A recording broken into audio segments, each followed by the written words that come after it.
I'm going to say something a little obvious, which is that I believe that technology is going to free people. And I want to get a little more specific into the details, because I think some important things are lost on people sometimes.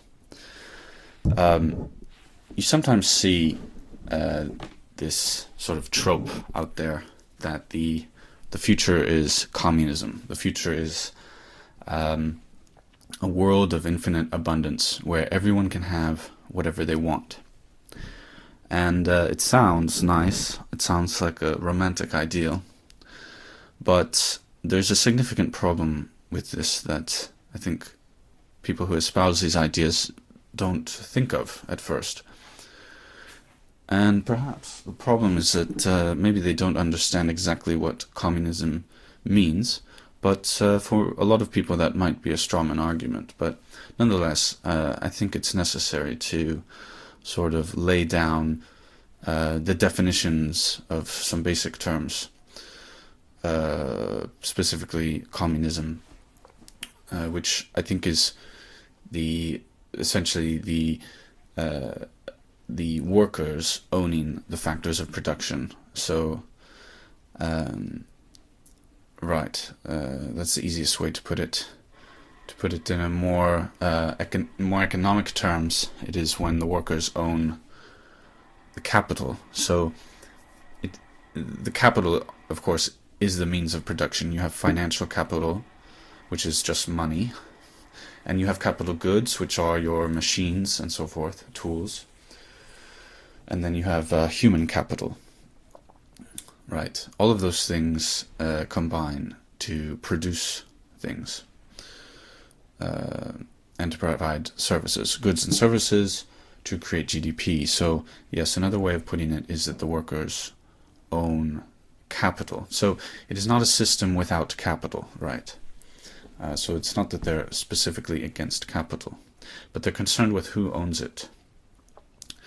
Now, in order to have a system like that, you're basically saying there's several problems, and this has been pointed out many times before, so many people have heard these arguments, but nonetheless, they're important, so I will repeat them. I guess two problems I want to bring up there. One is that if you have a communist society, you know, if it's all voluntary and sort of starts with grassroots, you know, even the most free market capitalists won't really have a problem with that if everything is voluntary. So kind of saying that's fine if you want to do that. Where free market capitalists have a problem with communism is when they say that the local scene is not enough for them, that they actually want to bring it to the level of the state. They want to make it more widespread. And to be honest with you, I think that one of the reasons that they have that desire is because it even fails at the grassroots. Now, there are many cases where it seems to be okay. There's some business in Spain that has grown fairly large that has certain interesting ideas about empowering the workers and giving them control.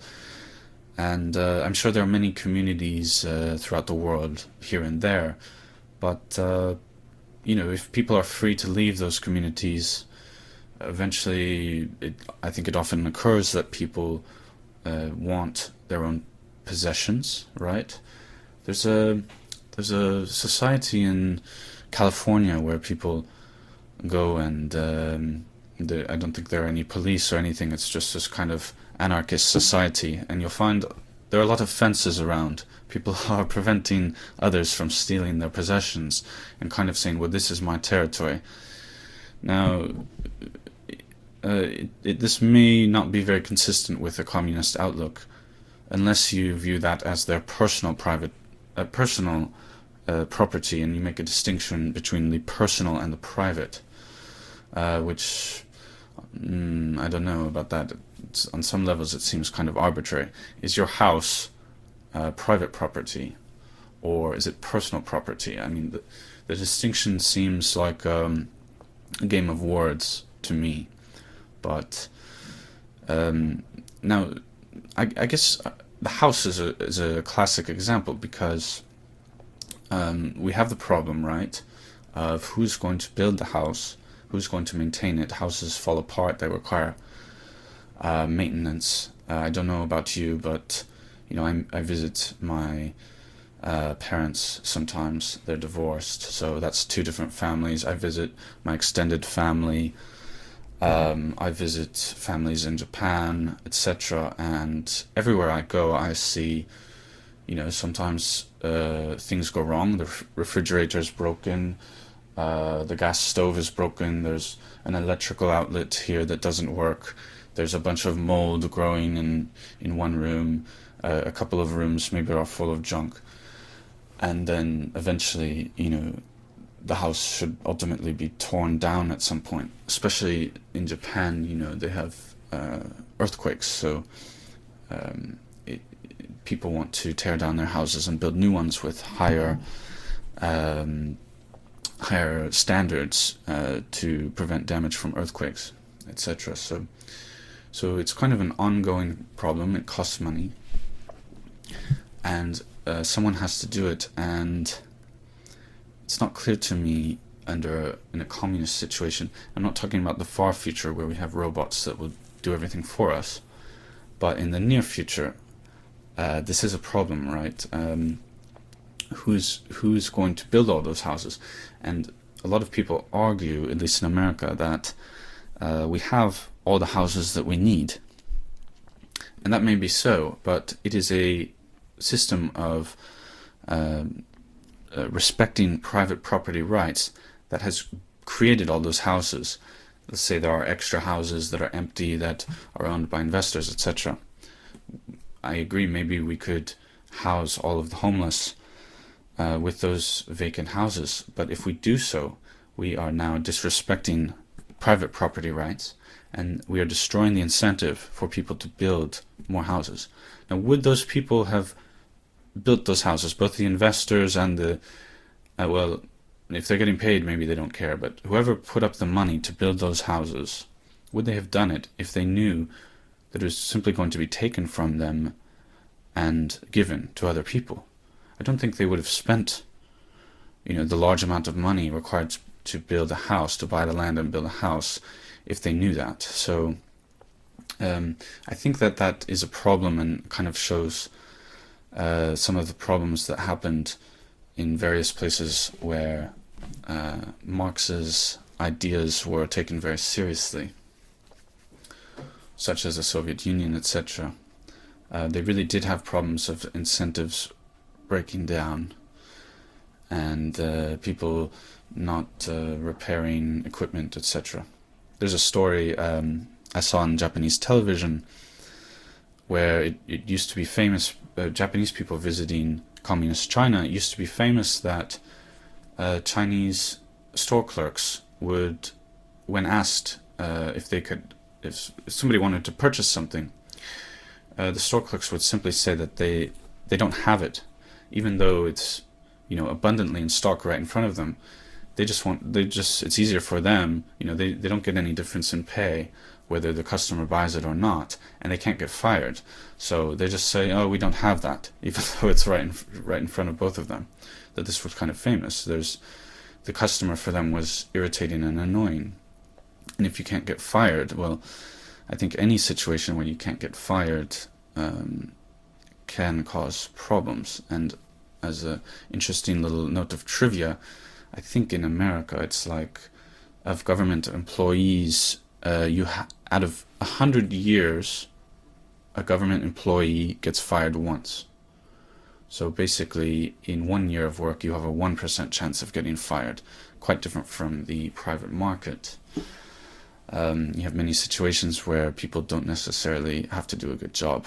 I've met people who work in government in Japan who consider their work to be a joke, but that's another story. Anyway, so I don't want to digress too much from the point, but so getting back to houses, now let me address this problem with, like, if you have robots that control everything, that can build everything, right? That's a nice idea. two things I want to say about that. One, the idea that there will be endless abundance is not entirely correct, because there will always be unique things. For example, if we explore space and discover many planets, there will always be Earth as a special place. Paris will always be Paris. Los Angeles will always be Los Angeles. And say on the Champs-Élysées, the most popular shopping street, or I guess most famous street in Paris, to have a home there, it doesn't matter how many other planets we have colonized, to have a home there will be quite expensive.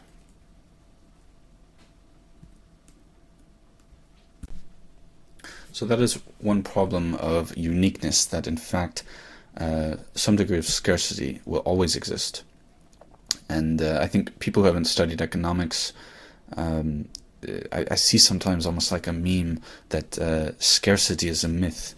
And I find that a very bizarre thing to say, because if you've taken some economics courses and the study of economics was defined for you, hopefully the teacher mentioned scarcity, because really economics is the study of how people act when faced with scarcity. If there were no scarcity and you could truly have anything you wanted, well, then you would not be confronted with economic problems. The economic problem is, what do you do when you are limited in your resources and you must make choices? So that's kind of the basis of economics. The idea that scarcity is a myth is some kind of laughable meme. And the idea that, so regarding scarcity in the future, you can imagine a future where robots sort of can make everything for us. Now, putting the uniqueness problem on the side that I mentioned about, that, for example, Picasso's original paintings, there will only be so many of them. Yes, you can make fake ones, but they will be fake, right? So putting aside that sort of uniqueness problem, if we're talking about sort of the everyday goods and services that people need, I agree that hopefully robots will be able to provide that. But, there's different ways that it can be provided, and it could be provided from an organized government, or it could be, a lot of it could be provided through free markets, through private philanthropy, which is not a joke, because, I do believe that America, which is considered kind of the home of capitalism, I suppose, America is the most philanthropic and charitable nation in the world, by the numbers. I believe that is correct. So, and people like Bill Gates and Warren Buffett have given the vast majority of their wealth, or at least pledged it, in what I believe are legally, in Warren Buffett's case, I believe it is legally binding. But nonetheless, he has pledged something like 90% of his enormous wealth. This is a guy who lives in an ordinary home, drinks Coca-Cola, eats burgers. He drives a car that, an ordinary car. Frankly, I've had better cars than Warren Buffett had.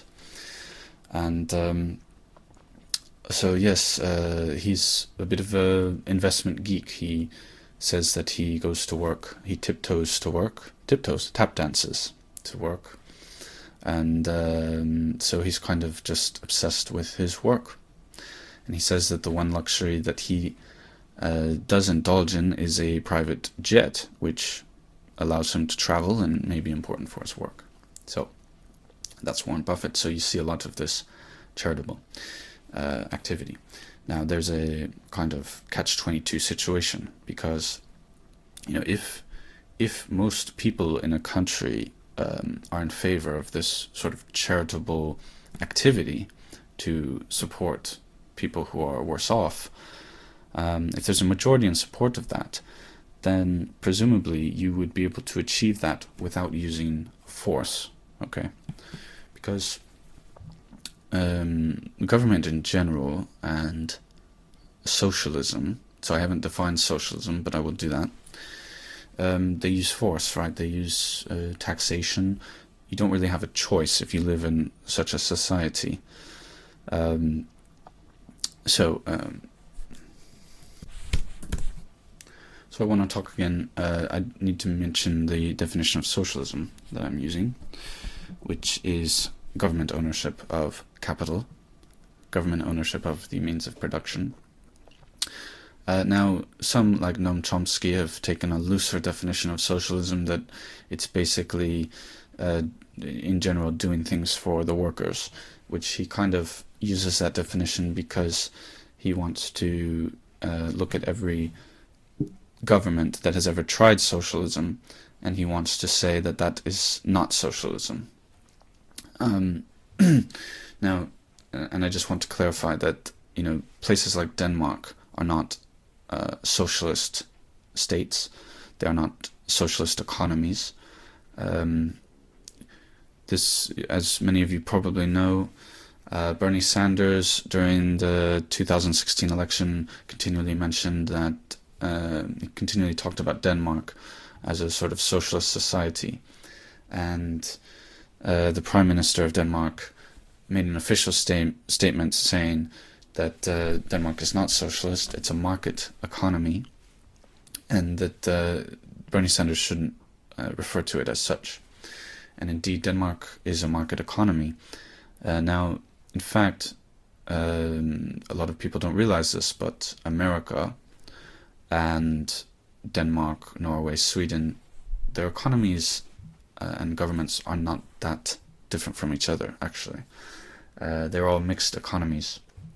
So the size of the American government is roughly 30% of the American economy, and in a place like Denmark, it's roughly 40%. So it's a difference between 30% and 40%. Of course, we've had welfare programs in America for almost 100 years. So yes, there's differences like education, how much people have to pay for education. There are differences, but they are quite similar. I would put them in the same category. So personally, I feel that America has a history of free markets, but I would definitely not describe it as a free market. Not only do you have the size of government at about 1/3 of the economy, but the Federal Reserve interferes in the economy in very big ways, controlling, essentially, the easy way to think of interest rates is that it is the price of money. If you want some extra money, you have to pay an interest rate. You can borrow the money, and the interest rate that you pay is essentially the price that you pay for that money. So it is the price of money, and it is extremely important to an economy. New businesses borrow money all the time, and so the interest rates, being high or low, will have an impact on what kinds of new businesses will appear. And if you have very low interest rates of 1 or 2%, a lot of people will engage in very speculative businesses. And what we saw in 2008 is a lot of the banks also engage in reckless behavior, partly because they believe they'll be bailed out, but it's complicated. Part of it is sort of shareholder ignorance, and I think it's good to see those banks that failed get wiped out.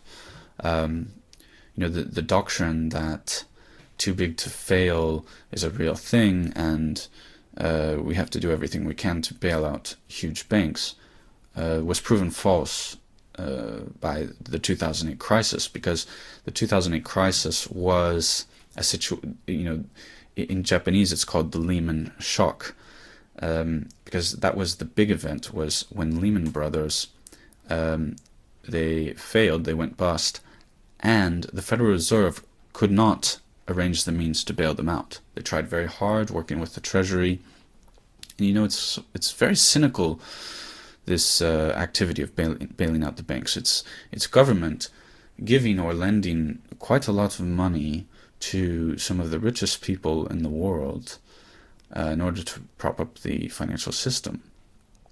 So I said it that way because you have the sort of the positive and the negative side of that. The negative argument is that they're giving money to the richest people in the world.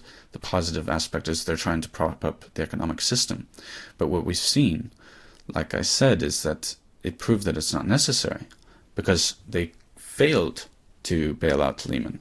That was the whole crisis, in a context of other things. But that was the climax of this whole period of economic history.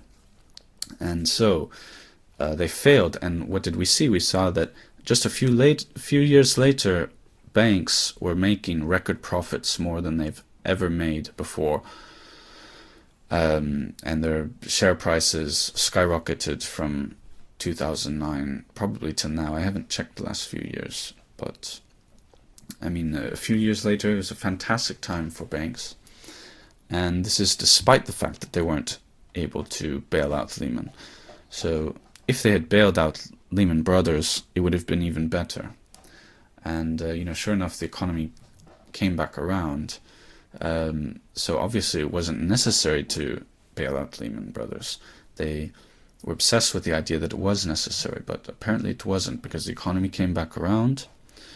From peak to trough, perhaps America lost 5% of employment from the peak of the boom in 2007 or so to the bottoms in 2008, 2009. So 5%, and then, but the recovery was weak because of the economic policies that were engaged in, and this becomes a little bit complicated to explain, but basically they couldn't get the capital expenditures.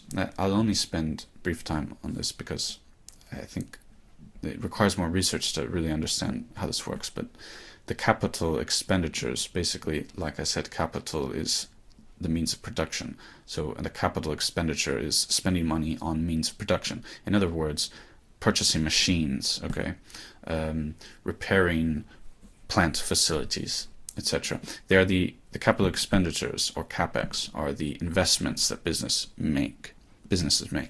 So in most contexts in an economic discussion, when someone says investment, they aren't referring to when somebody buys stock or bonds, like we would normally talk about investment. In a macroeconomics context, investment refers to when businesses purchase machines, they make capital expenditures. Because think about it, if you don't improve capital, how are you going to grow the economy? There's really only, you must improve capital, including perhaps the human capital. Human capital may improve on its own, just from workers continually working, they get better. You take like programmers, for instance. But I think just the knowledge in people's brains improving is not enough. You actually have to improve the machines that we work with. If you look at how much computers have improved over the years, it's astounding. So the idea is that you need these capital improvements in order to grow the economy. And the economic policies that they engaged in from 2008 on were policies that were not encouraging a lot of spending. But it's kind of getting into a deep ocean there of another topic. So when people say that in the future we'll have robots that will make all kinds of things for us and we can have almost everything we want, and so we won't need poor people to be stuck where they are, I agree with that. But the thing is that people then say that is communism, but they haven't established that that's communism, because communism is where workers control the machines. So you've gone, so maybe yes, if say like a poor person can be given his own planet far off somewhere, and robots that do exactly what they're told, yes, I suppose that that can be done.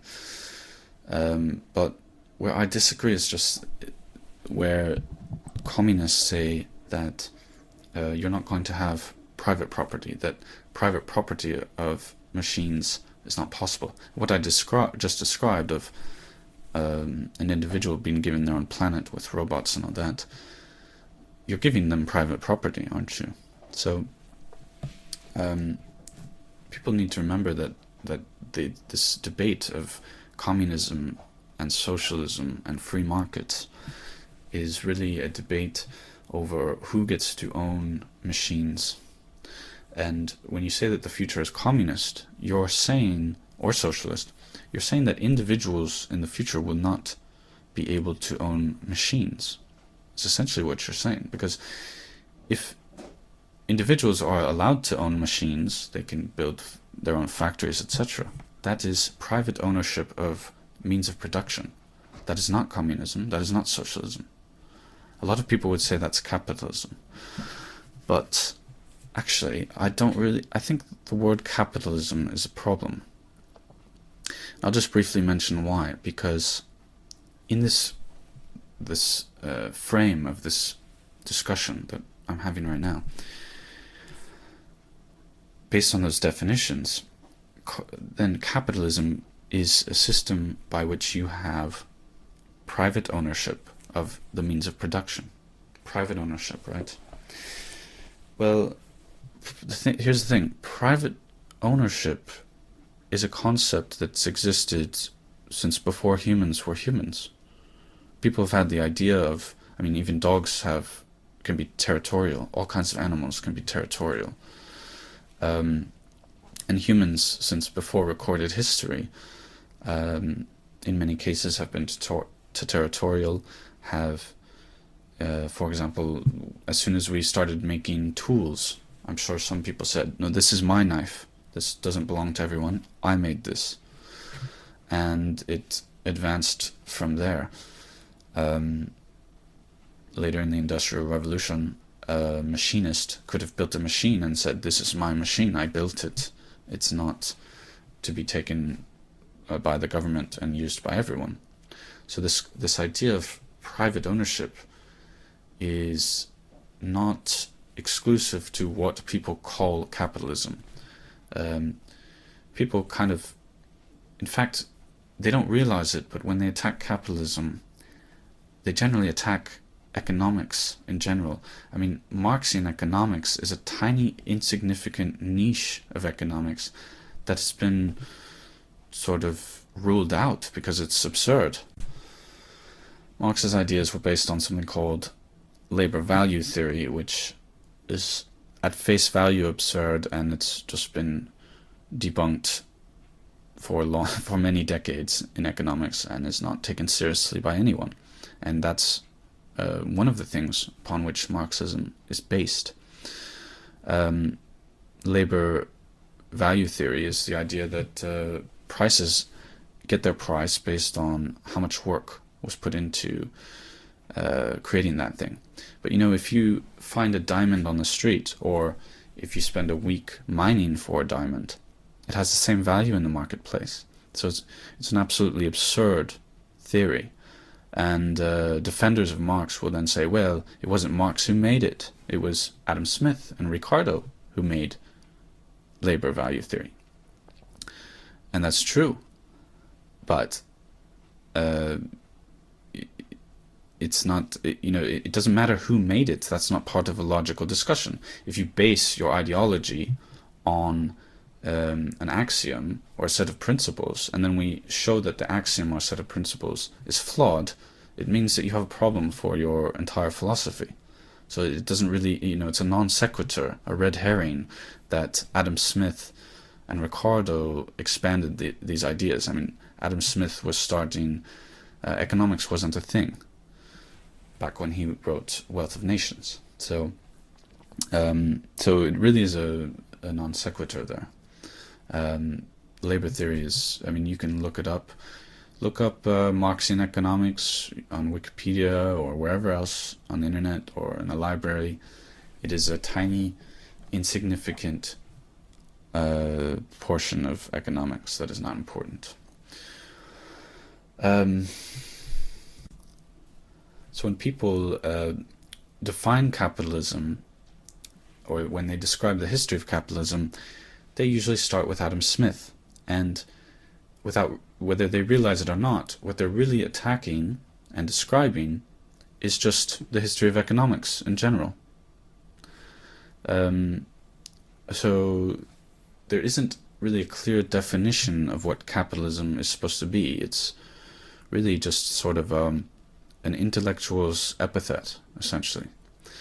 The economist Thomas Sowell once said that capitalism is not an ism. It isn't really... Who are the proponents of it? Who wrote the Capitalist Manifesto? Who defined it and defended it? I'm sure some people have, but it's not like something with Marxism where you can pin down the people who started this ideology. So another thing is that, when I think... So when this debate occurs, I'm translating the term capitalism into free markets. And not completely free markets. I'm not an anarchist. I believe in some government. But yeah, I'm translating that into the idea of laissez-faire, free markets. And so when people demonize it, when you put it in those terms, free markets, it's a little harder to demonize, because it's more clear that you are demonizing freedom, liberty. Going back to everything I've said so far, it's private ownership that they're demonizing. And so if you have freedom, if you have liberty, you have private ownership, the ability to own things yourself, which incentivizes people to build factories. I mean, it's not shocking, and it's not a mystery that societies that were strongly guided by Marx's works resulted in mass starvation. People don't have the incentives to burn the midnight oil. Okay, so much so that Steven Pinker, who is on the left, I'd say he hates Trump, right? He's a professor of psychology at NYU, and he said that it is just a fact that capitalism is better than communism. It's an indisputable fact. He's not an economist or anything, but he's talking about these problems in universities today, and that there's a concerning amount of Marxism, not in the economics departments, mind you. There's very little of that, and to some degree, I'm for the diversity of ideas there. I don't think that they should be quelled out or something like that, but what's disturbing is that it's fundamentally a problem of economics, and you have an approach, a school of thought that is really unimportant in economics, but is very important outside of economics. It's sort of used as I think that it's used for all kinds of hand-waving generalization when people lack the depth of understanding the deeper concepts.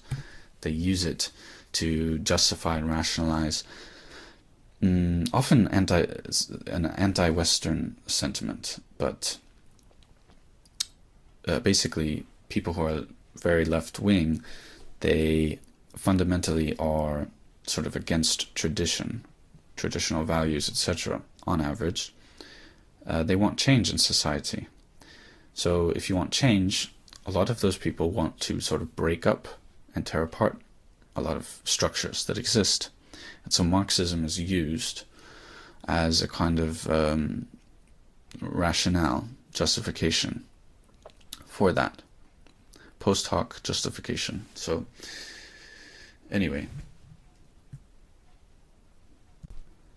there's one more concept I want to deal with before moving on to technology.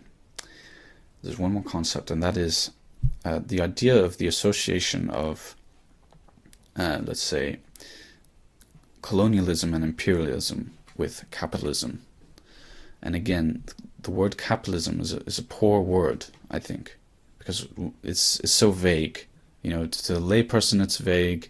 In an intellectual's conversation, it takes on this specific definition of private ownership of capital, but there, like I said, it's a stupid word because that's not exclusive to what people call capitalism. Private ownership is something you find in every society, human society that's ever existed, even the ones that really tried to destroy private property. People still cling to it. But anyway, so when I think of free markets, what comes up in my mind the strongest is Singapore and Hong Kong. Not America, like I said before. America is a mixed economy. It's half free market, half socialist, essentially. Or at best, 1/3 and 2/3. But this is not a free market society. And when people point to America as the definition of what capitalism is, or the definition of what free markets are, I don't think they understand the state of the American economy, and how, going back to when the Federal Reserve was created in 1914, then through the policies of FDR, even Hoover, who was a Republican, creating the Hoover Dam, and FDR with the New Deal and introducing welfare, and there's a very long history of all kinds of things that are not free market policies. And we cannot talk about whether those things are good or bad. That's a different discussion. I haven't said that welfare is bad. But don't call it a free market, because it's not. When I think of a free market, I think of Hong Kong. And Hong Kong, because I run into people who seem to think that the way that a country gets wealthy is through having a strong army and through subjugating other people to their will, through having colonies, etc. But look at Hong Kong. They were a colony, or Singapore for that matter. They were a colony. They've never colonized anywhere else. Both of them have never had a strong military or used it extensively in any military operations that I know of. So, if anything, they were the victims of colonization. There too, there's a bad side and a good side, okay. But anyway, they were victims of colonization, and so this oppression and imperialist narrative has nothing to do with those two societies. And the average person in Hong Kong, as far as I understand, is richer than the average person in Britain, despite that they were a colony of them until relatively recently. So the colonialism, imperialism narrative stuff is very ignorant. It seems to be unaware of what's happened in Asia completely. So it just doesn't hold up to any kind of scrutiny, and that too is kind of like a meme that spreads among young kids who don't know better. That's unfortunate.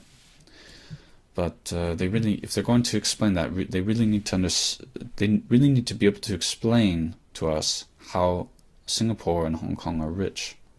It has nothing to do. It has very little to do with guns and force. It has a lot to do with exchange. Just pick your average person in Hong Kong.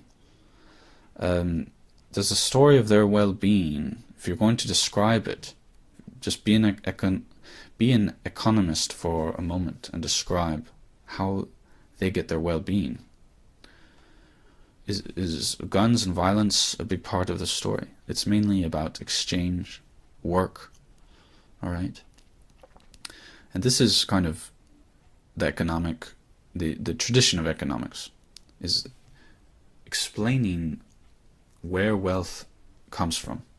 It's one of the important differences between us and animals, right? If we had no wealth, then the only thing separating us from animals would be, and wealth, I'm talking about all the material benefits that we have all the time, our clothes, our shelter, food, everything. If we didn't have all that stuff, we would be like the animals.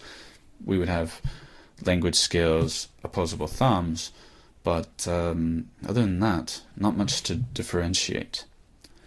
And so this, how is wealth created, is kind of the fundamental economic question. And what's interesting is that Marxian economics and Marx himself ignore this fundamental economic question. They always paint things as getting worse over time, which is the opposite. We've seen things get better and better. Best source on this is what is it? Steven Pinker's book, Better Angels. Are Better Angels?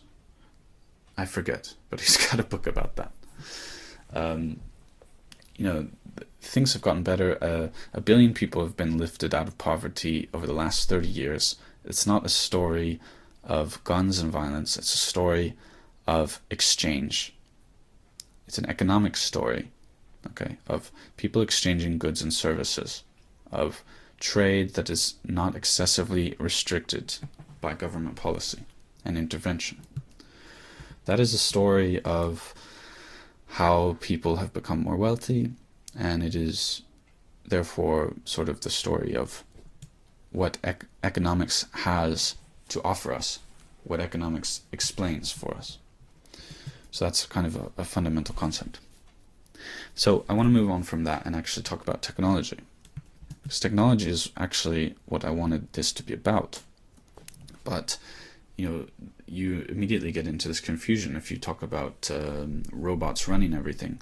I think people get very confused very quickly and easily about communism and what a communist future would look like. For me, when people say a communist future, I think a future without private property rights. And it's very dystopian, very disturbing. I think 1984, I think, you know, George Orwell's works, that's what it says to me. I imagine a future with private property. Okay. Now, private property, just to be clear, is not completely without violence, right? If it's not completely pacifist, if somebody invades your private property, you might not be okay with that, and you might deal with that yourself. You might call the police. Same goes for the nation. If the nation's borders are invaded, you have the army to deal with that. So again, it is not a purely pacifist ideology without violence. Okay, just want to make that clear. But anyway, yes, I wanted this to be about technology. And technology, basically, there's many ways I could broach this subject, but I want it to be democratized. And so, yeah, it's hard to explain this because there's many things to explain. Let's explain it this way. I think that Linux is the future, or GNU Linux, or open software, or open operating systems, open source operating systems, etc. Now, it's already kind of won the war on the web, I think. Most of the web is run by Linux. And I'll just say Linux because it's a layperson's terminology for this, okay? And that's the one I'll go with. So, yeah, sorry I got interrupted, but yeah, so Linux, you know what, I'll connect this with everything else in the video, which is, I'll make this analogy, and don't think too deeply about it. It's just a vague analogy, but Linux is like the free market, okay? And Apple and Microsoft, if you will, their operating systems, macOS and Windows, are like some kind of socialism, in the sense that with Linux, you're free, right? You can really do anything with your machine. For example, with Mac OS, as far as I know, they stopped printing an instruction manual for it a long time ago. They just kind of gave up on that, right? So you don't even have a manual. Sometimes when I'm Googling, I'll come across these, you often come across these Apple support forums or whatever, and they just say, oh, well, it's time to bring your computer into a Genius. which is completely different from what I'll find in Arch Linux forums, where it's amazing because, Arch Linux is really tough to set up, but once I have it set up, I have access to enormous amounts of tech support on the web from what people have written in forums, on Stack Overflow, in the Arch forums, on the Arch Wiki, etc. I mean, the Arch Wiki, for those of you who don't know, Arch is a distribution of Linux, so it's a type of Linux. And it has a wiki, it has a fantastic wiki, so it has excellent documentation with lots of information, far more than I would get if I were using a Mac, and I imagine far more than I would get if I were using Windows. So this analogy, again, not taking it too far, because it would be socialism if the government were mandating that everyone uses Windows or the Mac operating system, but they're not mandating that, which is why we also have this great alternative of Linux. So I'm not saying that that's actually socialism. I'm just saying that it's sort of a comparison that is interesting to me. It's about if you have freedom or not. Now, with Linux, right now, I cannot recommend it for people who are not programmers. Now, I'm trying to think if there are other people who are not programmers who can happily use Linux. And maybe, yes, but, the amount of times you have to go into the terminal and do something, or the command line, it's frequent enough that I think somebody who isn't programming would be irritated by this. In any case, if they view it as some kind of challenge, then I think they'll be fine. If they're interested in learning about how their computer works, it might be okay. Like, as far as it is a challenge and something from which you can learn, it may be good. But again, I can't just recommend it to people who don't use it. If my mother was fed up with her operating systems, maybe I would install it, but I have to sort of then be committed to being her tech support if she ever has a problem and needs help. So, even stuff like Ubuntu, anyway, I don't want to get into all of it, but I think that the future, though, is going to be a bit different. And Android is based on Linux, stuff like that, but it's not a deeply profound opinion. It's a rather simple one that a lot of Linux users have, that Linux is the future because it's better, and eventually it will outpace its competitors, but it will take time. It will take some time because it's not very user-friendly yet, but I think over the decades it will become more user-friendly. And so this is kind of connected to an idea of, to put it simply, making technology available for everyone.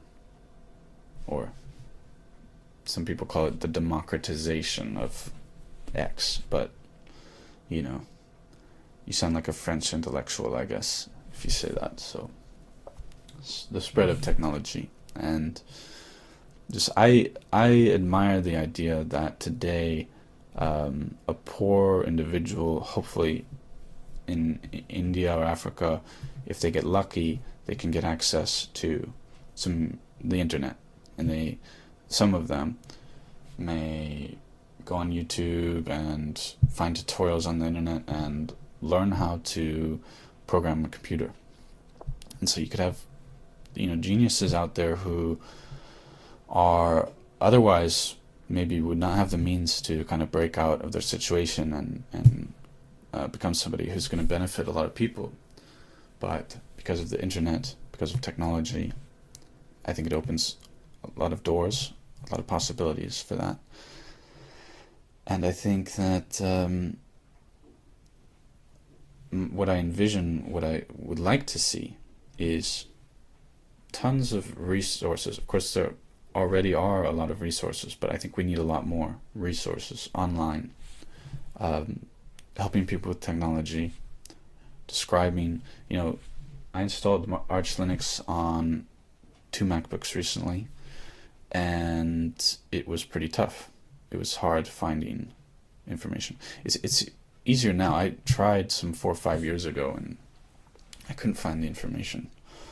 But maybe I've gotten better at finding information. Maybe it wasn't as hard as I'm describing, but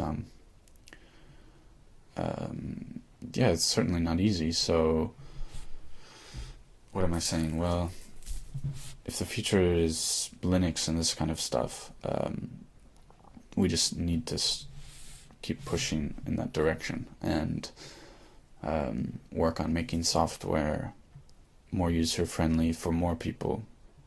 All of this is pretty obvious stuff, I think. But that's it. I'm just reiterating it. And I want to put up some C tutorials and stuff like that. There are some out there, obviously, but I think YouTube should just have tons and tons of technological explanations, helping people learn software and hardware as well. And that's it. I think, sometimes 1 or 2 videos out there for stuff is not enough. We need more. And also, I'm just building my abilities, and hopefully in the future, if I have a bit more of an audience, people will correct some of my mistakes and can make better content. That's it. Nothing profound in my opinion, but I think the economic stuff is kind of I feel like a lot of people get triggered by that stuff, and it's so weird because before 2016 I used to talk about economics more than anyone wanted to hear it, and nobody got triggered. Nobody cared. People listened. It's like if you had spent a lot of time studying physics, or if you had spent a lot of time studying medicine or biology, and you talked about it, I don't think people would get triggered. Same with economics. It used to be. But since 2016, Americans, a lot of them, get triggered by everything. And economics has become something highly contentious. Again, I guess. So that's it. I'm pretty tired. So peace out. Bye.